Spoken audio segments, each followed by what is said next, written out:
Oh, comme je suis contente d'être à nouveau chez Philippe Guimont, qui est devenu mon ami entre deux.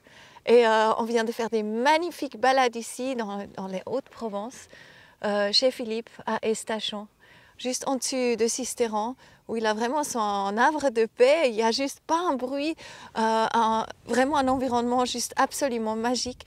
Il a un gîte ici, voilà, où il organise des stages de synchronicité, plein de choses merveilleuses. Et tu rencontres vraiment des gens incroyables. Puis, Philippe, tu es vraiment un spécialiste de...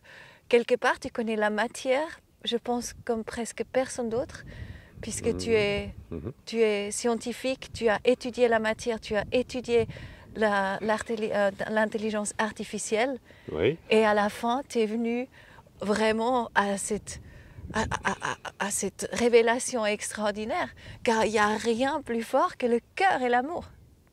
Ouais. C'est ça.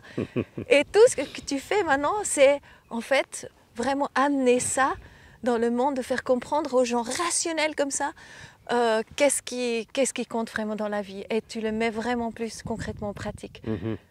Tu veux raconter un peu? Oui, on va dire que j'ai étudié à fond le mouvement de la matière, les mouvements de la matière, d'accord? C'est à partir des équations de base, à partir de différents modèles, en créant des simulations, en développant des logiciels,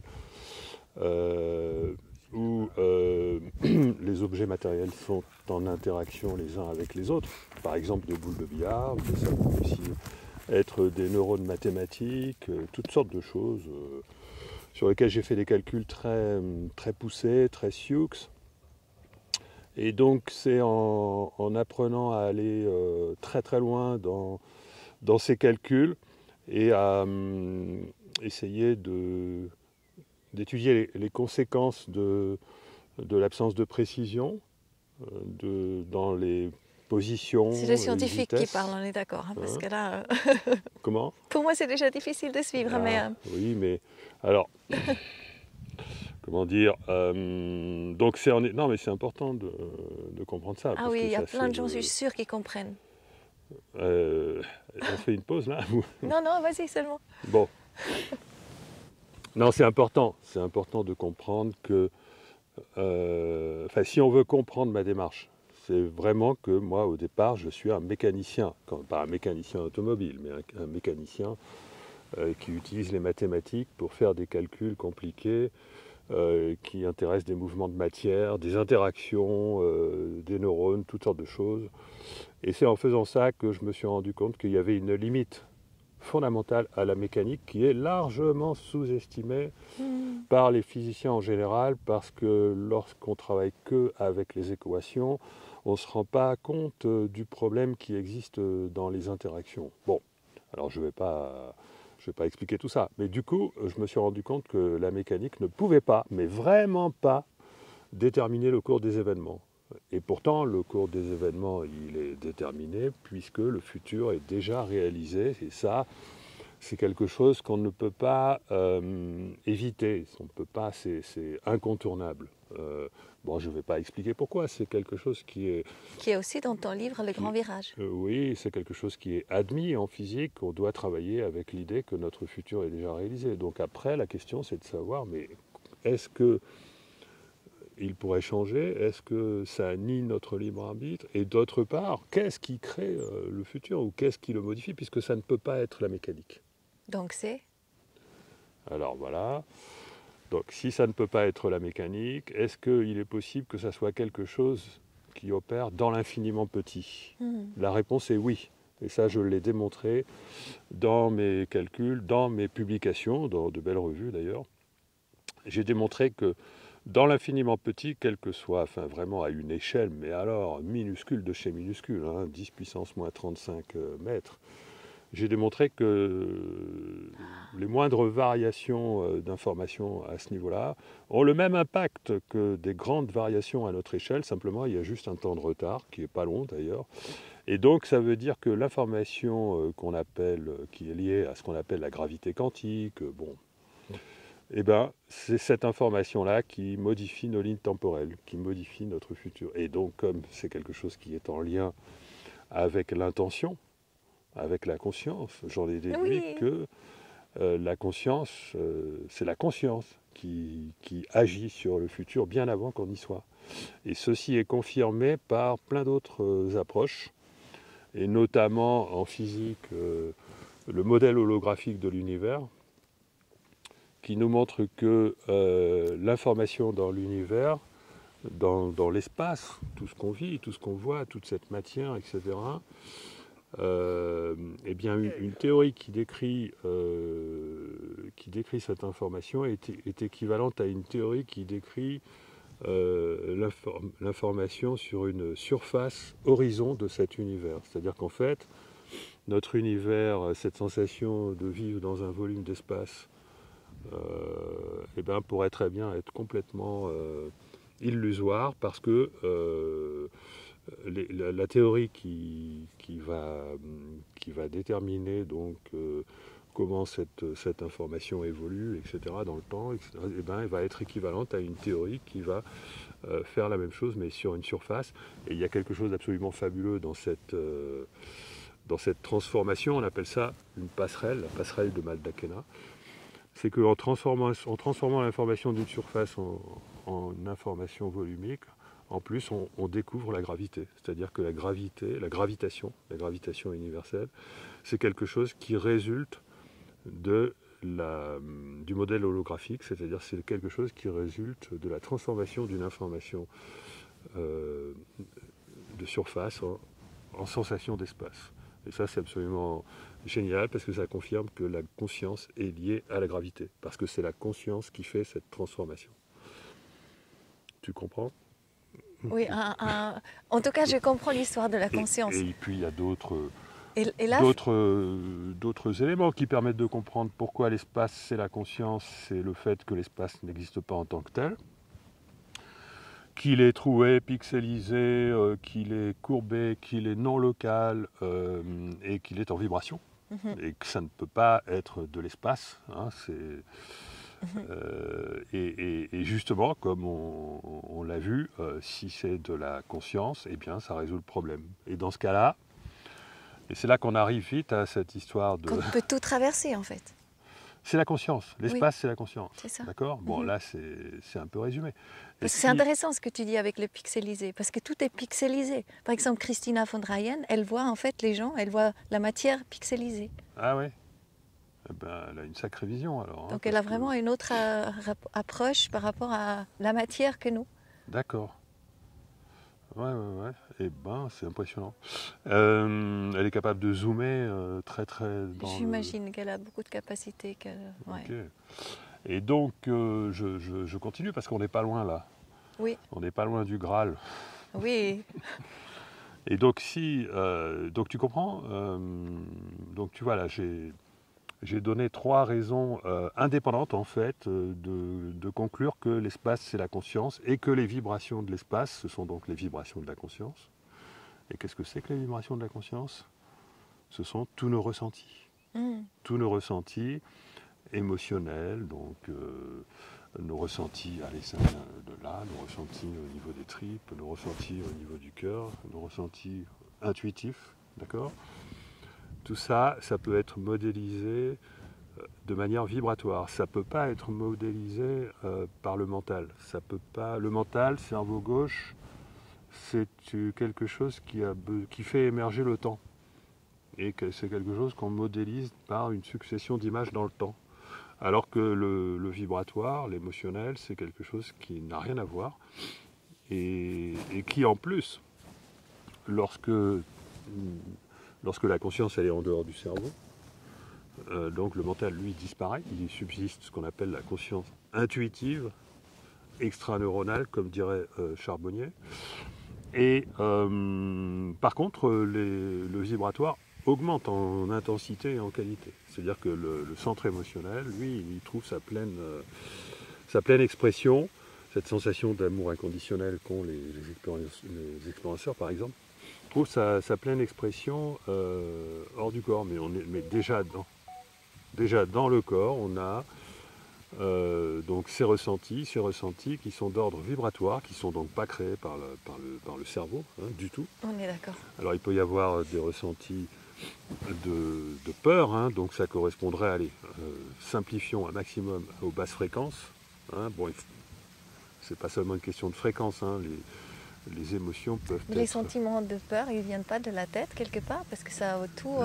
C'est le mental, oui, évidemment, qui induit la peur. Mais parce que le mental, il n'est pas capable de générer des émotions subtiles. Donc ces émotions subtiles, ça fait partie de l'âme, hein, ça fait partie de quelque chose qui nous tire vers le haut, hein, alors que ce qui nous tire vers le bas, c'est-à-dire que la conscience, elle est environnée, il y a 3 niveaux. Moi, je n'ai pas le temps d'expliquer pourquoi il y a 3 niveaux de la conscience. C'est en lien avec le passé, le présent et le futur. Hein, il y a le corps physique, c'est un peu ce qui correspond à tout ce qui est passé, tout ce qui est matière, etc. La conscience du temps présent, le temps présent, c'est pour ça que c'est quelque chose de fondamental. Donc c'est la conscience, c'est le 2e niveau. Et le 3e niveau, c'est le subconscient, où soi, ça correspond au futur. C'est-à-dire que nous avons un soi qui gère, qui crée notre futur, enfin en tout cas avec l'âme, qui dessine notre futur pendant que nous, on crée notre passé. Nous, en conscience, on crée notre passé en faisant des choix dans le présent. Et notre soi, notre subconscient, crée notre futur en faisant des choix dans le futur, mais les deux doivent apprendre à se connecter pour qu'il y ait une coordination qui permette d'aller vers notre meilleur futur. Et ça se fait de manière vibratoire. Parce que, alors ça c'est ce que j'ai démontré, c'est que nos lignes temporelles ne peuvent pas être modifiées par la mécanique, hein, donc elles ne peuvent être modifiées. Par contre, elles peuvent être modifiées, ça je l'ai montré, en changeant les vibrations fondamentales de l'espace à l'échelle intime. Hein, donc, en changeant la structure vibratoire de l'espace à l'échelle intime, qui correspond à la conscience, on change le futur. D'accord ? Donc si on veut changer le futur en faisant appel au mental, c'est pas possible. Donc par contre, si on arrive à capter l'information du soi en supprimant tous les conditionnements, hein, donc lâcher prise, détachement, confiance, croyance, d'accord, ouais. si on arrive à... Eh bien, on se connecte automatiquement au soi, et là, on est capable de recevoir une nouvelle vibration, une nouvelle structure vibratoire. C'est ça. Très grande. Voilà, quelque chose qui, si ça s'imprègne de joie, ça veut dire que ça ne peut pas être créé par le cerveau, ça vient bien du soi. Et là, on ressent la joie, la joie d'exister d'une façon nouvelle parce qu'il y a une intention qui est en train d'émerger et qu'on va réaliser parce que on a vraiment l'impression que on est fait pour ça, pour réaliser telle chose, d'accord ? Et du coup là, si on maintient cette vibration, on va rencontrer automatiquement sur son chemin les opportunités qui vont nous emmener vers le nouveau futur. Et là, c'est là que donc, ce sont les opportunités, ça peut être des intuitions, mais ça peut être des synchronicités, des hasards, voilà, enfin tout un tas de tout un tas de choses. Donc génial. Donc en fait, c'est cette joie, et moi j'ai une formation justement qui s'appelle Rendez-vous avec la joie que j'offre gratuitement.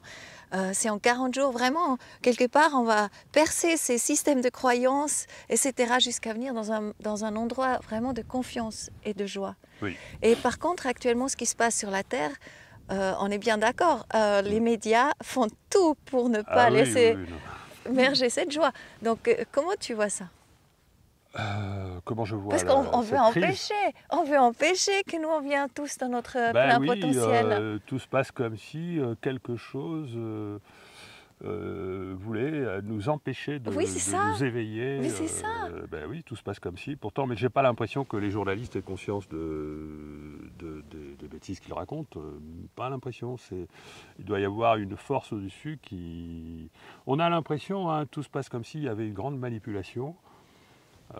Qui veut absolument propager cette peur via le Covid, via la guerre, alors qu'en fait il n'y a aucun problème, ni dans Enfin bon, Et là, on revient presque en arrière, on est en train de non? créer un chaos, en fait, Oui, artificiellement, c'est qui ça. n'avait Oui, pas de c'est ça. raison d'être. C'est ça, oui. Et donc tout se passe comme si, hein, je dis tout se passe comme si, il y avait euh, des manipulateurs. Mais enfin bon, je ne le crois pas trop, hein, je ne crois pas à ça. Je pense qu'il y a une situation de panique, par contre, sur le plan mondial. Des élites qui ont l'habitude de nous gouverner. On a l'impression qu'elles sont en panique parce qu'elles ne sont plus elles-mêmes gouvernées. C'est bizarre. On a l'impression qu'elles ne savent plus quoi faire. Et donc, elles créent le chaos un peu pour... on a l'impression qu'elles créent volontairement le chaos pour aboutir à... enfin, je sais pas en fait, je comprends pas. Mais quelque part, c'est tellement intéressant parce que cette conscience dont tu parles, elle est tellement proche. Si on lâche justement tous ces schémas de croyances, toutes ces choses qu'on nous a inculquées depuis tout petit, on lâche tout ça, ben on rentre quelque part dans Oui, des compréhensions, dans des connaissances comme toi tu l'as aussi. oui, Et chacun a ses dons, avec ses dons, talents, capacités, va apporter en fait une lumière extraordinaire dans le monde. oui. Ben, en fait, on a déjà Et tout c'est ce ça qu'il qu'on faut. essaie d'empêcher de faire avec tout ça, ce qui se passe dans Oui, les médias. en fait, on a tout ce qu'il faut pour revoir en profondeur notre vision de la réalité, notre vision de l'humain, et pour revaloriser l'humain, revaloriser tout ce qui est relatif au cœur, C'est ça. Mm. bien sûr. On a tout ce qu'il faut, on a l'analyse de tout un paquet, l'analyse de plein de phénomènes inexpliqués, on a 70 ans de recul, on a 40 ans de recul sur la compréhension de la physique, et tout ça nous amène à une nouvelle vision du monde, celle que je décris dans mes livres, qui est absolument fabuleuse et qui est merveilleuse. Et de plus en plus de gens comprennent ça. C'est ça. Et donc de plus en plus de gens soignent leur état d'esprit, Mhm. C'est ça. vont vers la découverte du soi, vont vers tout un tas de thérapies, se rapprochent de l'hindouisme ou du bouddhisme. Il y a de plus en plus de compréhension de la nature transcendante de l'humain. Et donc effectivement, on peut imaginer que la crise actuelle, c'est une réaction de panique, on va dire, allez, des entités qui contrôlent l'ancien futur face au fait qu'on est en train de modifier considérablement la trajectoire de l'humanité. Mais ça va prendre du temps. C'est-à-dire que c'est gagné, mais c'est gagné dans le futur. Mais bon, du coup, dans le présent, il va falloir quand Mais même traverser une période de chaos. ce qui est beau aussi, Philippe, c'est que toi, tu t'arrêtes justement pas là en apportant ces messages de sagesse et de compréhension dans le monde. Mais concrètement, tu œuvres pour amener le nouveau. Donc, tu as créé maintenant Synapse. Donc, c'est un Ah oui, mouvement avec tous les gens un peu régionaux, etc. Raconte-nous peut-être un petit peu ce que oh, c'est. je ne veux pas en faire trop la publicité pour l'instant, parce qu'il faut que ça évolue dans le bon sens. On va dire que c'est comme si c'était encore en bêta-test. Mais oui, j'ai créé Un petit un mouvement. système de mise en lien qui est fondé sur la monnaie libre, mais pas que. Pas obligatoirement. Bon, je ne vais pas parler de la monnaie libre, hein, parce que ça serait long. Et donc ça, c'est pas mal, quoi. C'est-à-dire que l'idée, c'est petit à petit, de rendre les gens de plus en plus indépendants de tout ce qui est système de distribution institutionnelle, etc. Donc, que ce soit au niveau de l'alimentation, mais aussi du travail, de la vie en général. Hein. De quoi a-t-on besoin pour vivre?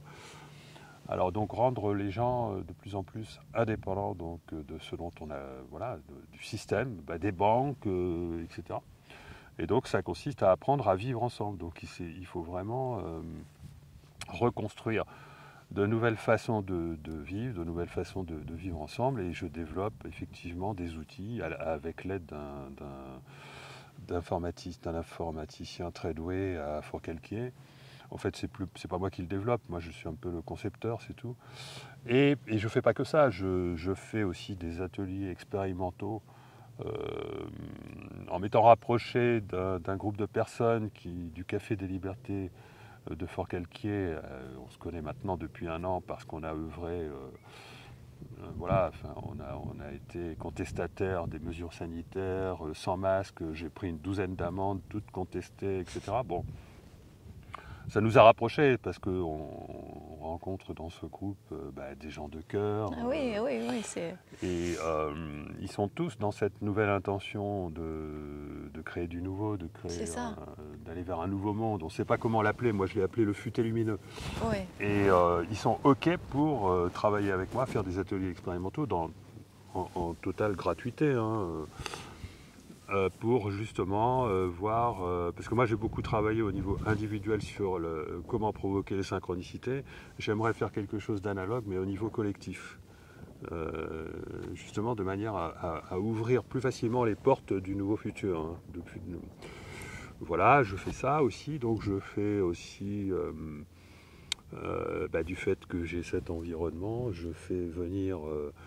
ici des personnes qui sont intéressées par la microbiologie des sols. Donc, c'est pas mes stages, mais j'accueille un stage. L'humus. J'accueille bientôt un stage de microbiologie des sols qui est organisé par une experte dans ce domaine. J'accueille aussi des gens qui vont faire de la semence, etc. Donc voilà, il y a tout un tas de choses à faire. Je ne peux pas tout faire, mais tout le monde fait Et ce que j'ai trouvé aussi très intéressant, ce que tu disais, parce que moi, je parle encore volontiers un peu du monde parallèle, parce que moi, j'ai l'impression, j'ai vraiment entamé la route, en fait, vers le monde parallèle. Et toi, tu as dit quelque chose de principal. Tu as dit, ce n'est pas le monde parallèle, mais c'est le monde... J'ai dit quoi? Principal. Le monde principal. On va vers le monde principal. On va... J'ai dit ça, oui. Oui, tu avais dit ça. Je trouvais ça magnifique. C'est pas un monde parallèle qu'on crée. Et puis, voilà, oui, c'est le monde principal. C'est le monde du cœur. C'est notre... C'est le nôtre. C'est pas... Il n'appartient pas à un univers parallèle. Les non. Univers parallèles... C'est magnifique, non? On peut se réjouir. Oui, on peut se réjouir du fait que le multivers nous appartient. Voilà. C'est ça, c'est ça. Et il est à explorer à fond avec notre conscience. On peut tout réaliser. Dans l'ici et maintenant. Et c'est la conscience qui est... Oui. En fait, la première propriété de la conscience, c'est la navigation. La conscience, c'est un système de navigation. C'est un système de navigation, on le sait, hors du corps. Mais dans le corps, c'est déjà le cas. C'est-à-dire qu'en réalité, dans le corps, la conscience est encore un système de navigation. Simplement, c'est dans le futur qu'on navigue. D'accord? Et après, il faut arriver... Donc, on réalise la trajectoire du GPS. Du coup, donc avec la nouvelle trajectoire, il faut réussir à écouter la dame qui dit attention, là il faut tourner. Enfin bon, c'est quand il y a une synchronicité. C'est ça. Allez, je dis une bêtise, un lapin qui traverse la route et qui est en train un peu de te montrer qu'il faut passer par là. Et ben, la dame du GPS dit suivez le lapin. C'est un peu ça. Philippe, alors que normalement, tu serais allé tout droit. Philippe, et aussi, on a tous un rôle à jouer. Toi, ton rôle, c'est clairement, en fait, à aider les gens, en fait, à changer le paradigme, l'ancien, voilà, pour le nouveau. Oui, à aider les gens à comprendre cette subtilité de la vie et du fait que, voilà, pour peu qu'on prenne du recul, qu'on se dépollue de tous les conditionnements et qu'on apprenne à ressentir la subtilité du réel et l'interaction qu'on peut avoir, ça devient magique. Moi, j'essaye de faire faire prendre contact au public avec cette magie de la vie. Moi, je l'ai vécu à plusieurs reprises. Je ne dis pas que je suis capable je sais pas, que je suis un magicien ou que je suis capable de provoquer à volonté tout ça, mais par contre... c'est à portée de main de tout le monde. Je sais que c'est réel. Oui. Il y a des moments où on traverse des états de grâce dans la vie où il se passe ces choses-là. Oui. Et donc j'essaie d'apprendre aux gens à le vivre. Voilà. C'est génial. Hein? Merci pour ton œuvre, pour tout. Et à bientôt. À bientôt, merci à toi. Merci. Bye bye.